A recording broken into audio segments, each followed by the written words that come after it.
TV1 on behalf of the News First, the voice of the people. I'm Martin Satyanesan.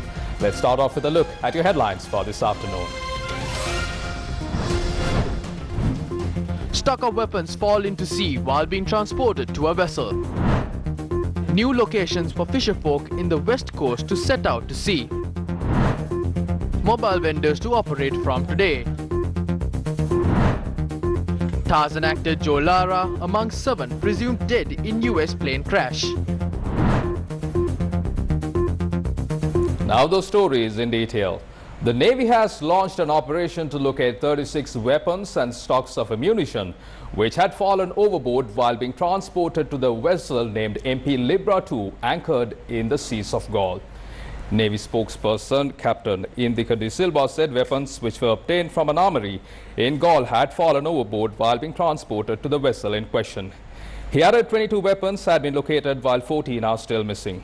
A representative of the Sri Lanka Navy had been on board the boat transporting the weapons. Captain Indika de Silva further said the weapons are property of a foreign agency engaged in marine security services. Media spokesperson of police DIG Ajit Rohana said a complaint had been lodged at the Gaul police regarding the incident. Meanwhile, fishermen have been informed that they will be allowed to resume fishing from tomorrow, excluding the sea areas that have been designated as a high-risk zones. The Director General for Fisheries, Susantha Kahawatha, stated that restrictions imposed for fishing in the Negombo Lagoon will continue to be in effect. Fishing activities had been temporarily suspended after toxic chemicals had been released to the sea due to the fire that erupted on board the Express Pearl vessel. The sea area spanning 2 kilometers from the Maoya, 6 kilometers from the Negombo Lagoon, 16 kilometers from the vessel's location, 4 kilometers from Mount Lavinia and 2 kilometers from Panadura have been designated as high-risk zones. These areas are believed to contain toxic chemical waste and debris which had fallen overboard from the Express Pearl vessel. CID officials visited the captain of the Express Pearl vessel for a second day today to record a statement. Our correspondent noted the statement had been recorded for more than 4 hours. Although CID officials travelled to record a statement from the captain last evening, he had not possessed necessary documents at the time. The captain and several other crew members of the Express Pearl vessel are currently undergoing quarantine at a private hotel in Vallavatta. Our correspondent said CID officers were recording statements for more than 4 hours. Media spokesperson of police DIG Ajit Rohana said a 10-man CID team led by an assistant superintendent of police has been assigned to probe the fire on board the vessel. Meanwhile, the Indian High Commission has published several photographs on Twitter of the fire on board the vessel being largely controlled. Last evening, a turtle had washed ashore to the Toduava beach. Officers of the Anavilundava Wildlife Office arrived at the location and transported the animal to the Kalpitiya Wildlife Office for further treatment. The main issue brought forward right now is poor packaging of dangerous cargo leading to a leak. We cannot drop any chemical to quell the fire, especially when it is a chemical fire. It might aggravate the fire.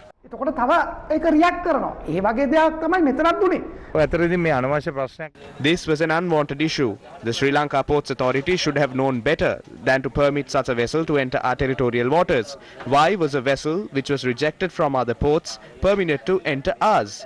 This could result in the destruction of our sea. Immediate steps need to be taken on this matter.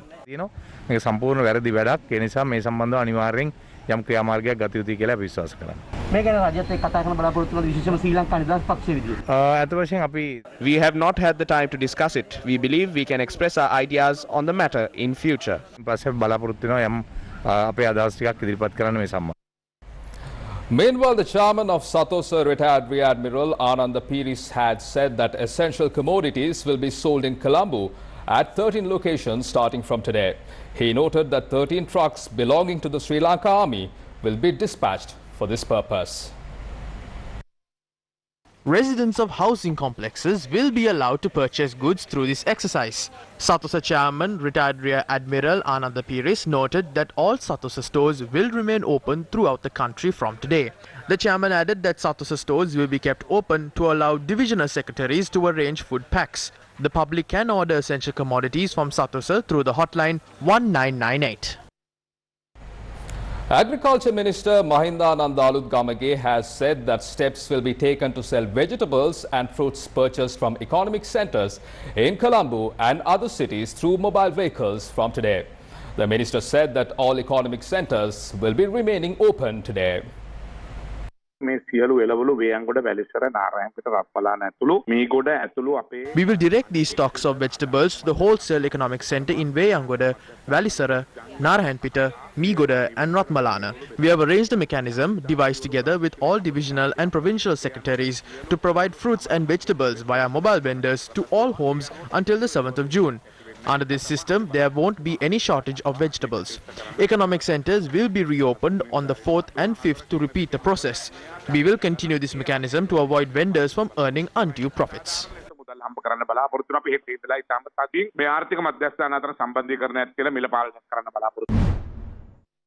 Economic centres island-wide were kept open today as well. Our correspondent reported that farmers had arrived at the economic centre with their produce.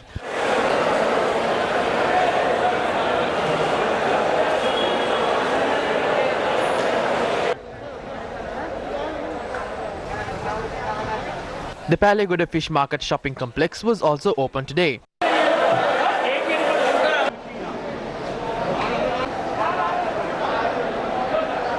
The Traders Union stated that the economic centre has received large stocks of vegetables.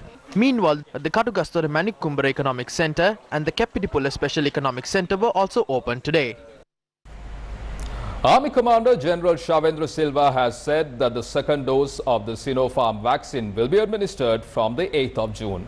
He noted that the second dose will be administered at the same locations in which the first dose had been administered. 65,104 individuals had received the first dose of the Sinopharm vaccine, while 1,680 individuals had received the first dose of the Sputnik jab and 193 individuals the first dose of the Covishield vaccine. The Army Commander also said that vaccination campaigns took place in 8 districts today. The vaccination drive will continue as usual. It will continue to take place as usual in the coming days. The vaccination drive will be carried out in the Jaffna, Kandy and Ratnapura districts in the coming days.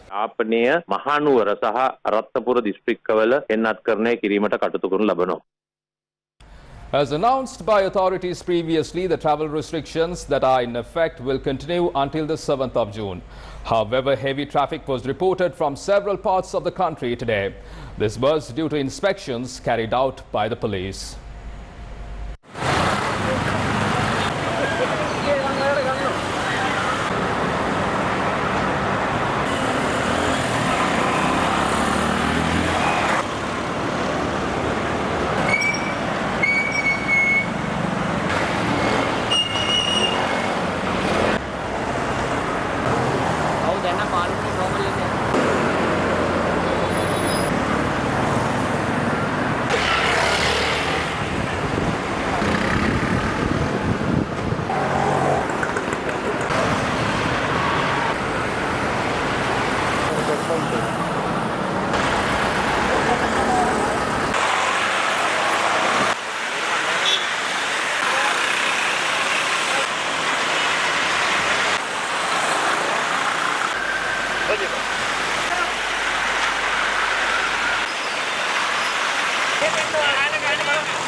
Minister Namal Rajapaksa has been appointed as a member of the Presidential Task Force on creating a green Sri Lanka with sustainable solution to climate change that is headed by Basil Rajapaksa.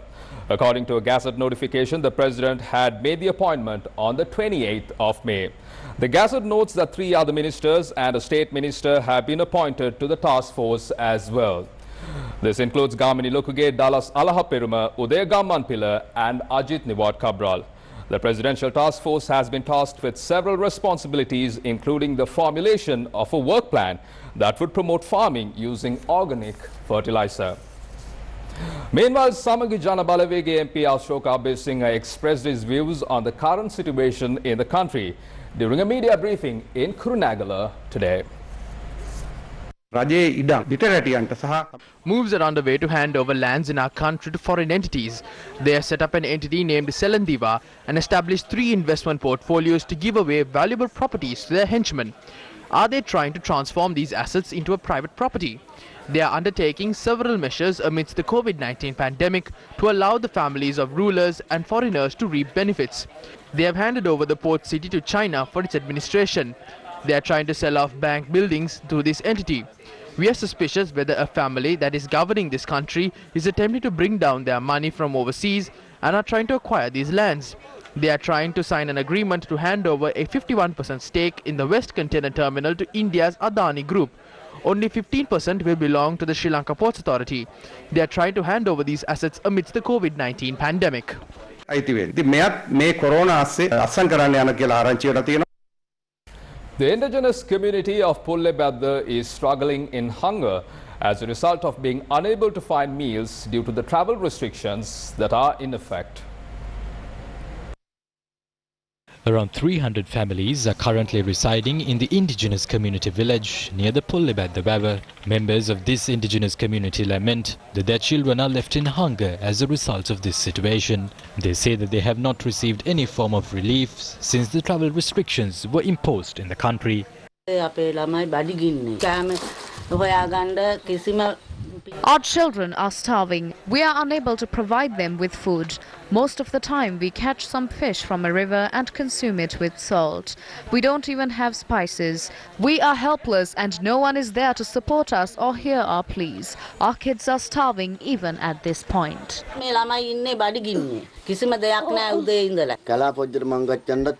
We are restricted from going to the forest or to any shop in the area. It is like we are living in a prison. Locals say that they do not have sufficient money to purchase goods, although stores remain open in their area. The members of this indigenous community are requesting authorities to provide them with adequate meals. We didn't receive even a drop of water until now. They gave 3 5,000 rupee handouts for some of the beneficiaries, but it costs around 1,500 rupees to buy some goods. My community comes to me pleading for food because I am their leader. What can I do here? If they are giving me a salary, I would have given them some sugar to drink a cup of tea. Some families have not eaten anything after dinner yesterday. Even I don't have anything to eat. How can I eat when my community is starving? If I do so, they will curse me. මම කෑවත් කරන්න මගේ ජනතාව බඩගිනි වෙනවා නම් රට ඒක සාප වෙනවා මම එහෙම මිනිස්සෙක් නේ මම වැද්දා කියන්නේ අපේ උර වැදගත්කමට ඒ වැදගත්කමත් අපට නැති වෙලා තියෙනවා මේ.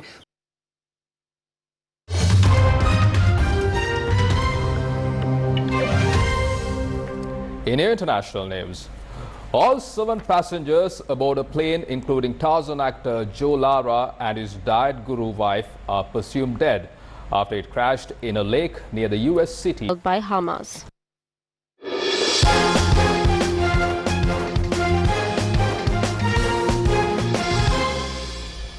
In air sports news, Sri Lanka cricket selectors have picked a 28-member preliminary squad for the upcoming limited overs tour of England.